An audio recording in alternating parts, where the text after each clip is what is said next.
3.12 Chancellor's reports. Good evening, Board President Gonzalez-Brito. We'll start with our president's reports from our colleges, and I'm going to start first with Dr. Denise Richardson from Berkeley City College.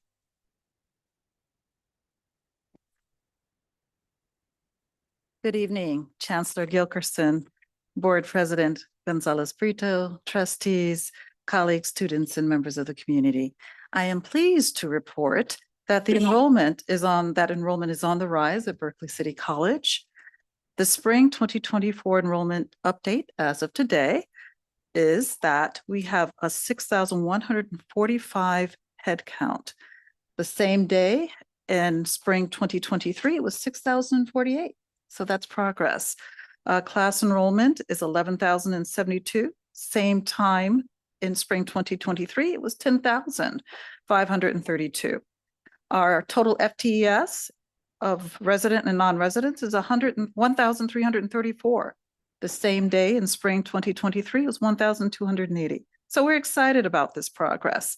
Our productivity as of today is 14.34. So I'd like to thank the entire Berkeley City College team because it truly takes all of us to make this kind of progress. And other Berkeley City College news, I'm excited to share that Berkeley City College has 4 new doors. So, and just in time for the first day of school. The project started on December 14th and it was completed on January 19th, which also happened to be my birthday. So it was a great birthday present.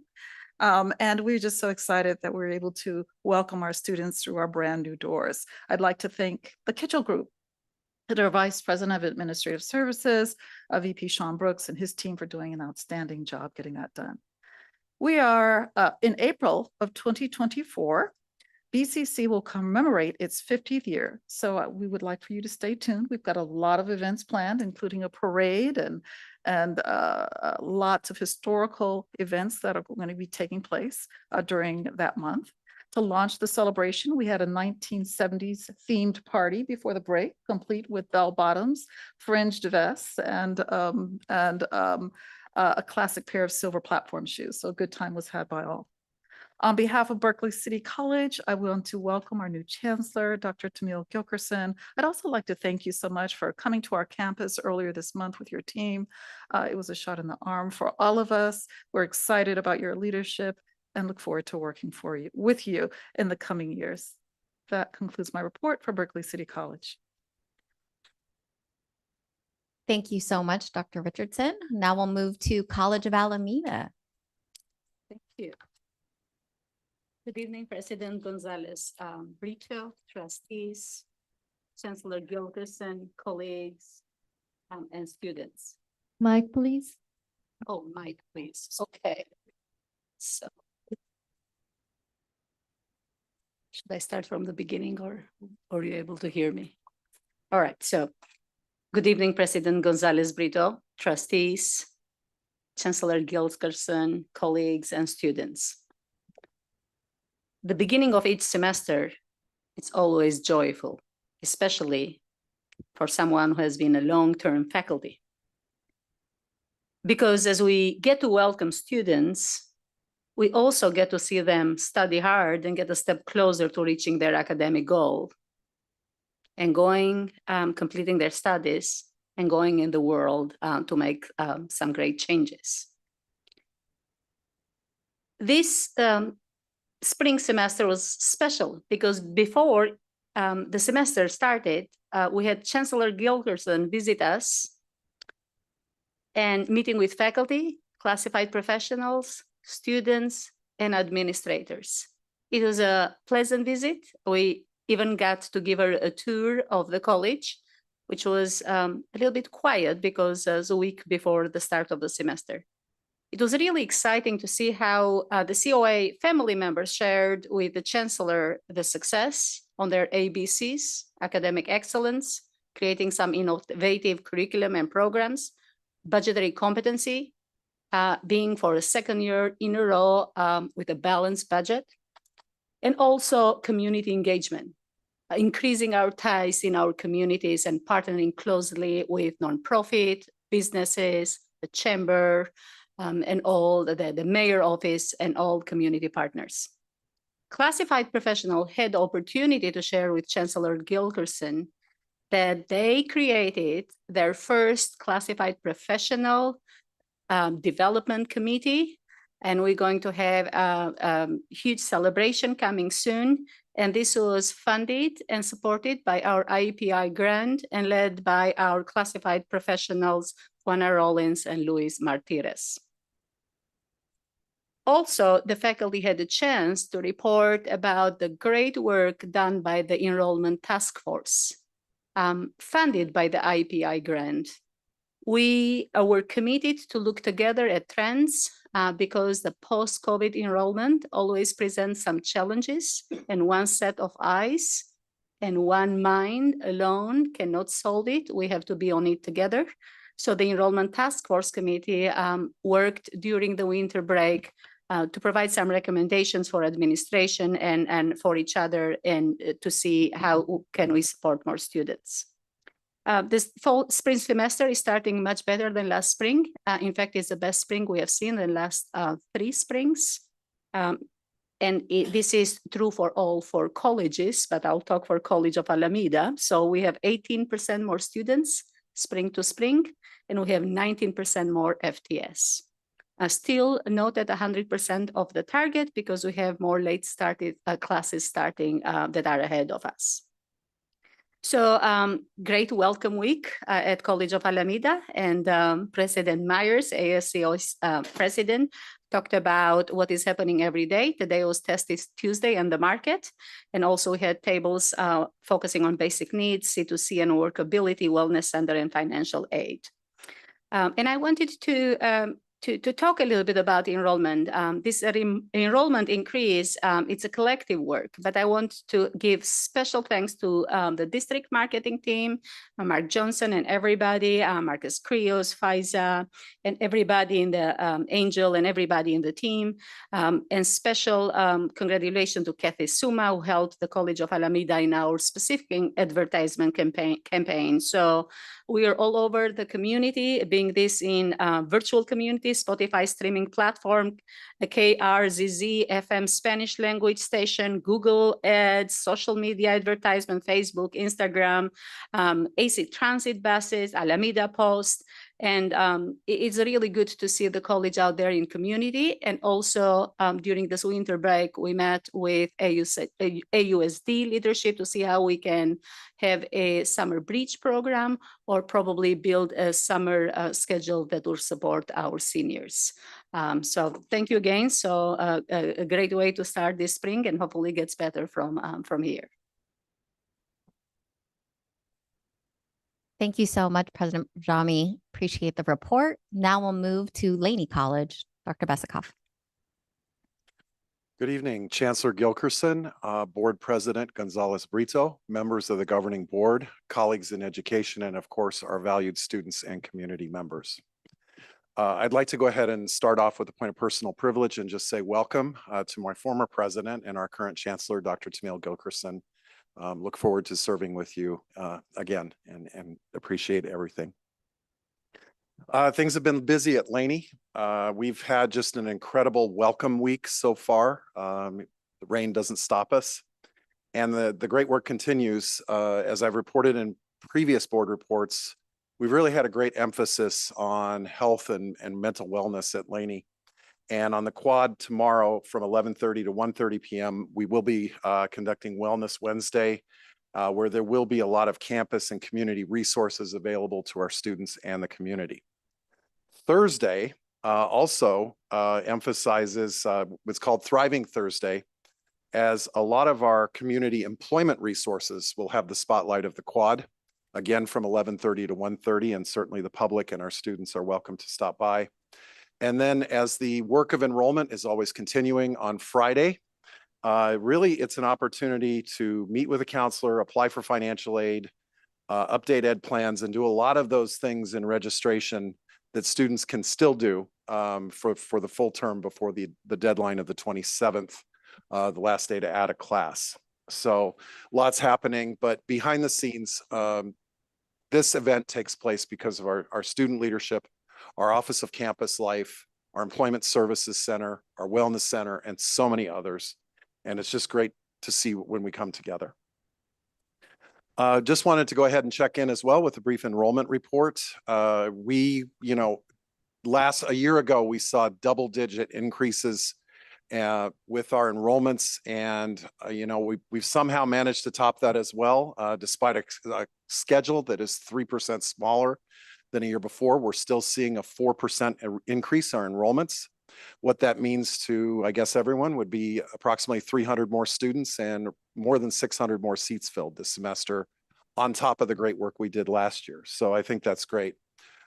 One thing that's kind of was a challenge was one of our big events at Laney is One Stop Saturday. And over the last 2 Saturdays, I imagine some of you needed an umbrella. We did too.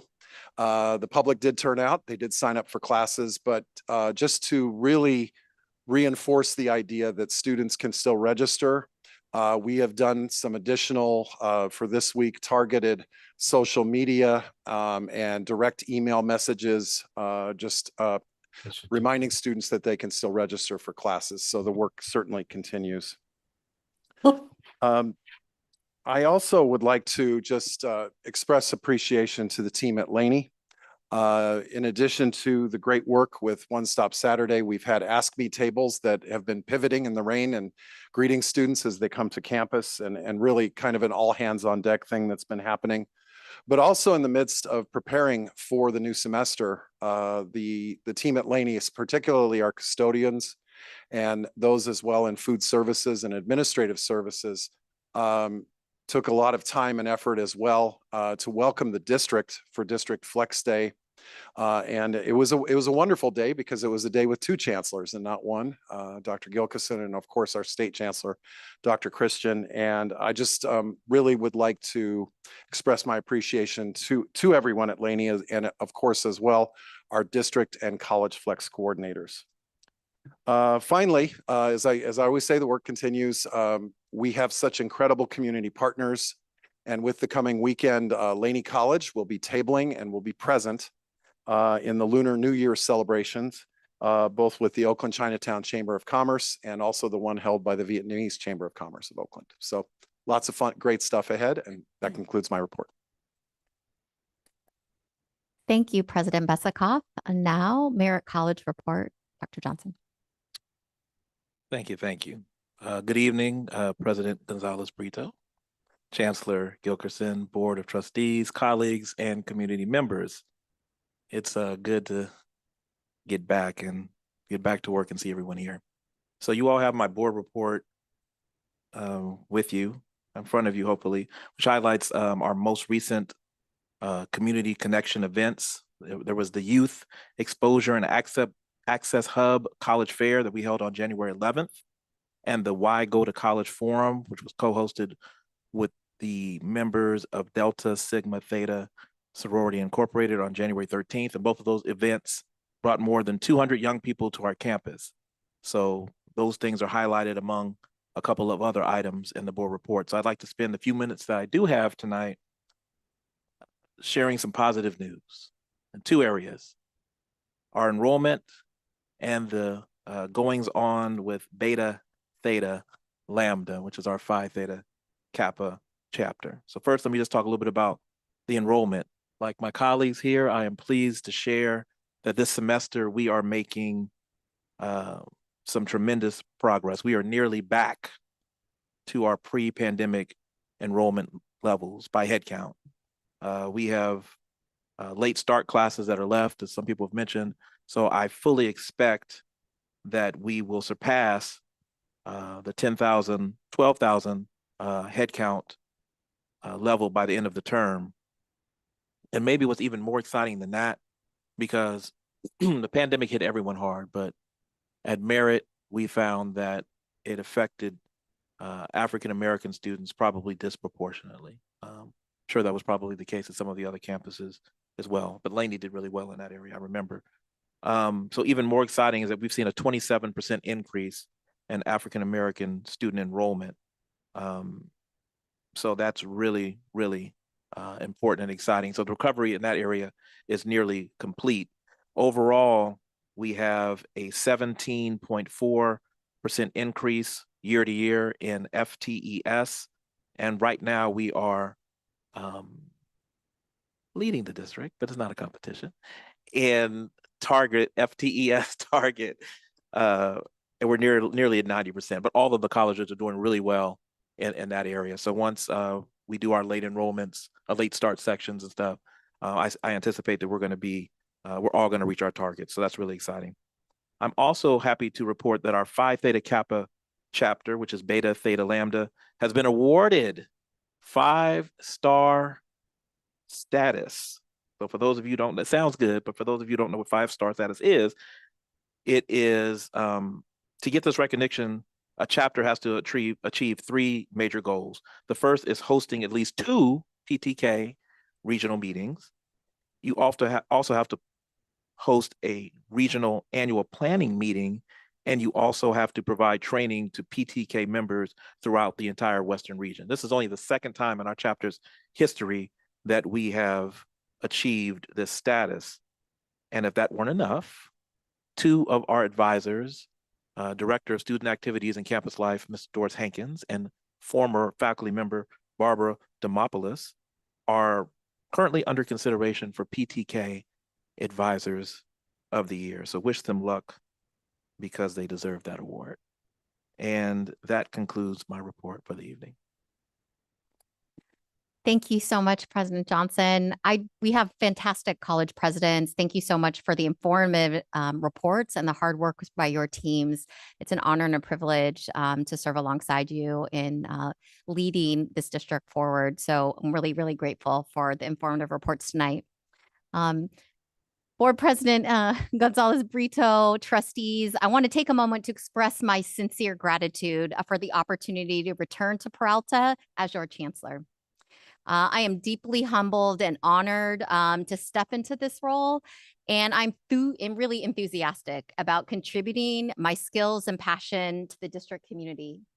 Working alongside you and the entire Peralta community to ensure our district success is a responsibility I embrace with a sense of purpose and dedication.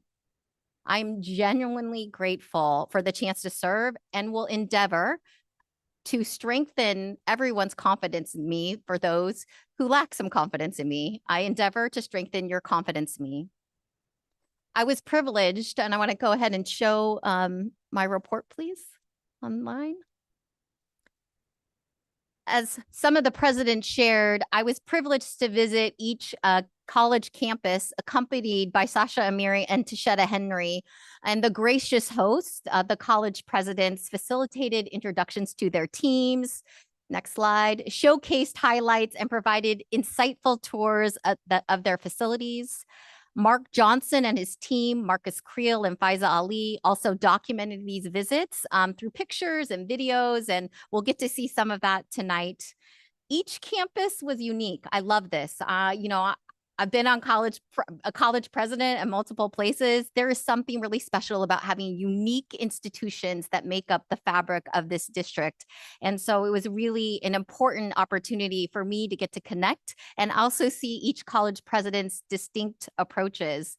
My first visit was to Berkeley City College. And again, want to just thank Dr. Denise Richardson and her entire team for being so welcoming. And some of the highlights that I heard there that were super exciting was, again, the excitement about BCC's educational master plan and that completion in 2023, with a focus on closing equity gaps, increasing enrollment, which you heard about tonight, and improving completion rates. Really grateful for that laser focus.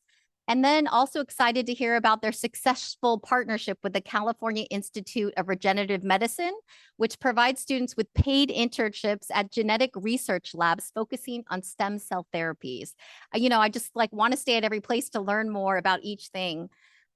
We concluded with a tour, and I got to see classified professionals and faculty members as I was walking the hall, and other administrators. And I got to chat with student trustee Natasha Masson, who I was overjoyed to see you in the lobby. It worked with Kismet. I had the opportunity to spend time at a community college league conference with Trustee Masson. And so it was really great to be reconnected with you again. And I look forward to working with you and student trustee Vasquez on working to include centering student voices in the work as we continue together.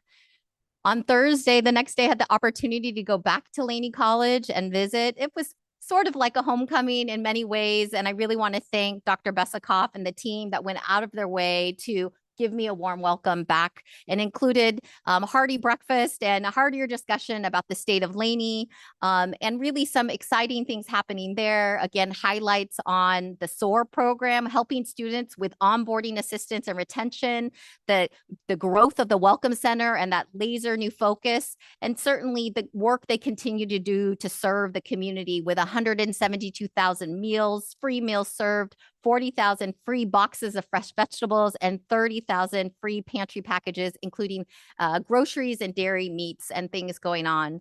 I was thrilled to see, again, that laser focus, and led on the tour by participatory governance leaders, Dr. Leslie Blackie, the Faculty Senate President, and Hope Lane, the Classified Senate President. So thank you to the Laney team as well.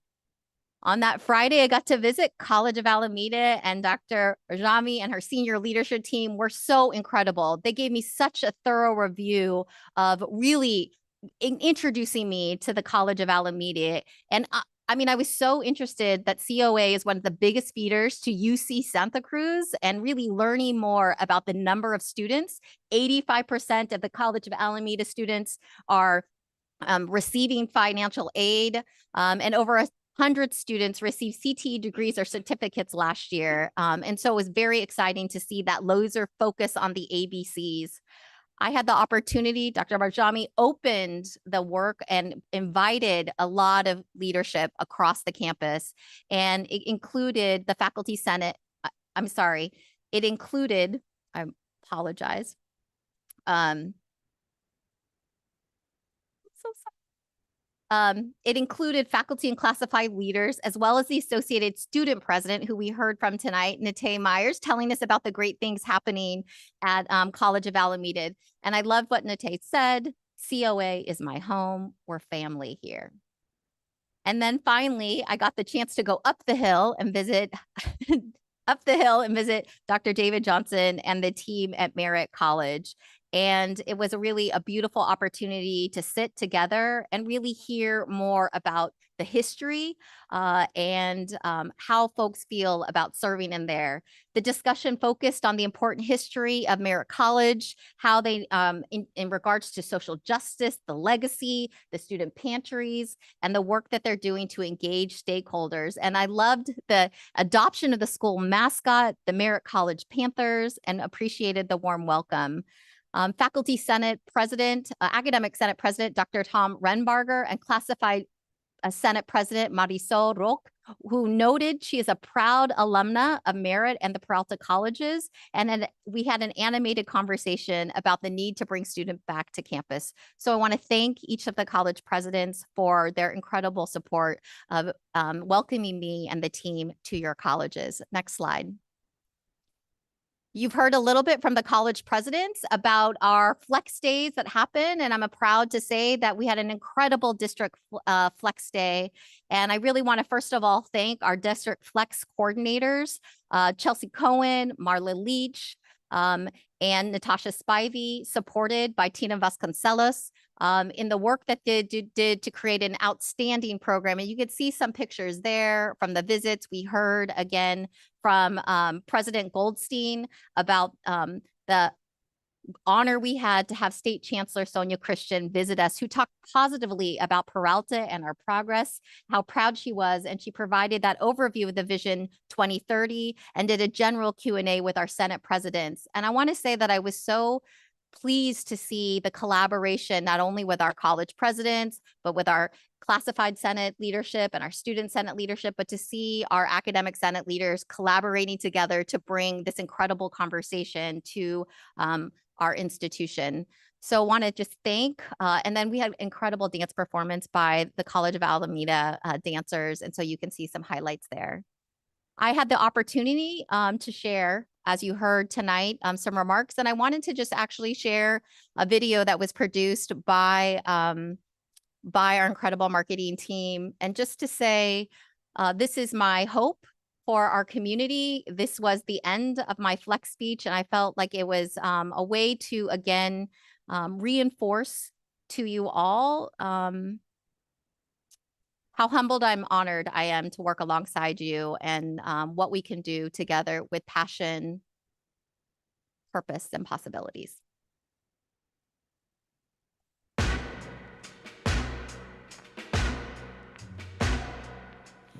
You can have all the money in your hands, all the possessions anyone can ever have, but it's all worthless treasure. True worth is only measured not by what you got, but what you got in your heart. You can have everything, but what does it mean? It all means nothing